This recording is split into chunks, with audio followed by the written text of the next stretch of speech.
This is where it all started. As a kid, I hated school. I used to always act out and get in trouble.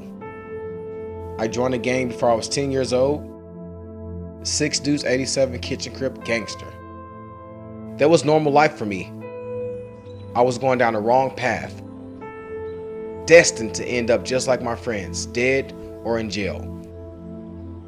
I started from the bottom, and now I'm here. Missouri Teacher of the Year. But I didn't do it alone.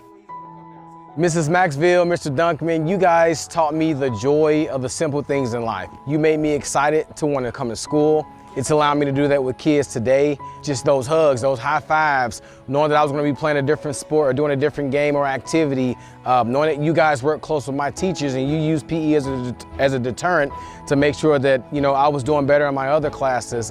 You taught me that, even though PE was my favorite class, that I had to use that same love and that joy and that respect that I had for you guys from my other teachers. And what I love the most about them is that they taught me that even though everything else around you might not be going the way that you want, they created like a different world inside of a world for me. I had reading, I had math, I had English, I had social studies, but I also had this different world that I could escape to, that I can clear my mind, I can have fun, and I can be a kid, and I can just enjoy life. In middle school, when the state took me away from my family, they found this boys' home that was up the street from my middle school, and this is where they decided to send me. So I lived here for about a year. I had a lot of different supervisors and people who watched us in and out, but the guy that stood out the most for me, his name was Ken. I don't remember his last name, but big black guy. He taught me, the importance of having discipline. He made sure that I did my chores so I can earn that money so we can go buy stuff and do things outside of the boys' home.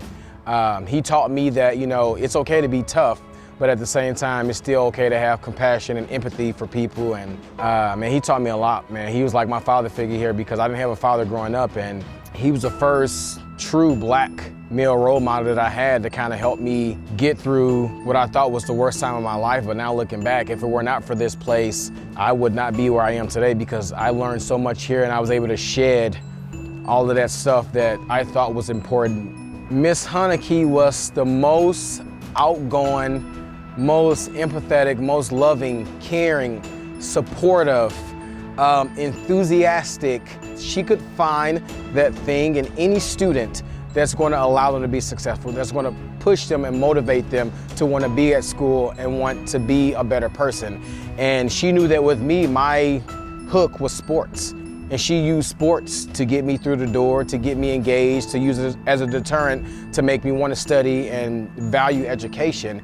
Man, she helped me fight some battles that I would have never been able to win without somebody else in my corner. She's seen the struggles. She's seen everything that I was going through mentally, physically, and emotionally. And she went after every resource possible to get me the help that I needed. She used her own personal time to dedicate time towards me to make sure that I was put in a situation that was going to allow me to thrive. I owe her my life for that. These are just a few of those people who recognized my potential and put me on a path towards success. They helped shape the man that you see today. A husband, a father, a friend, and an educator. All of us have the power to change the trajectory of someone's life, to make a positive impact on our students. It's what I try to do every day. All it takes is one person, one interaction, one kind word to make the world a better place. I'm Darian Cockrell. This is my story.